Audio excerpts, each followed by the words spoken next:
Ariho at nagbabalik na naman ng inyong Batanggenyong Laya. For today's video ay samahan nyo uli kami at tayo mangunguha ng sinigwilas din sa Barangay Pitipewpewiwiw.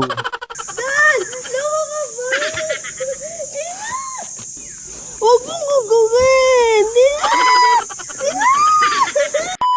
Bali ngayon nga ho, nagkayakagan uli kami na pumunta din sa aming pinagmulan kung saan tumubo ang pamilyang Mahale.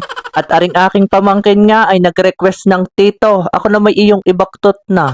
Ay din naman sa atin sa Batangas ay babahay. Ay sa inyong lugar gaho, anong tawag? Ay talagang napakadami pa nga rin ho ng bunga ay ating susulitin at ating papanguhanin na kapag ari inabot pa ng ulan ay talaga namang mabubulok laang din eh.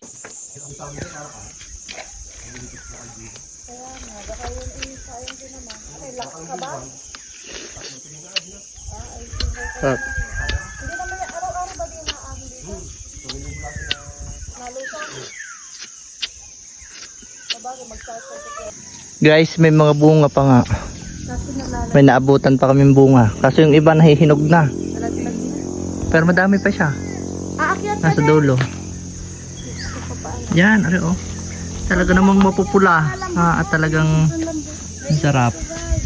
At dahil nga ho, napakadaming bunga din sa taas, hindi ako'y narinig na agad. Abay si Ineng ay gusto ding sumama din ay husay ka sa akin. Ay yugyug to the max. Huwag na umakyat, anak! Saan ka nga akyat?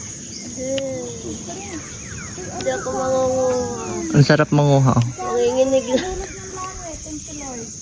Akin na. Dan! Lawa ka ba?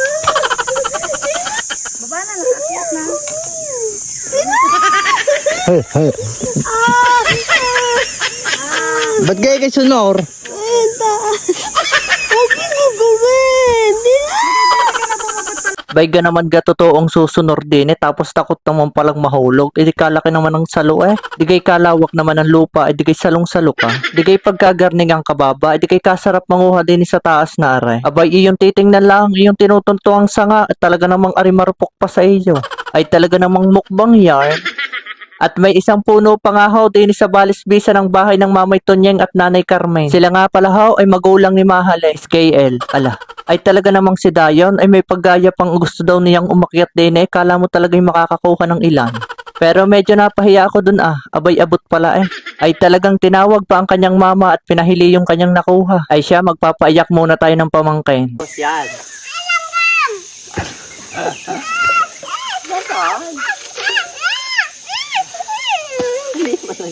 Ito ba camera? Ito, abot. Babae.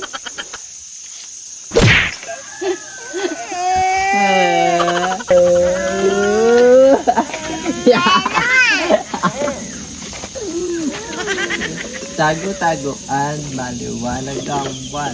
Pagbilang ko 10, nakatago na kayo.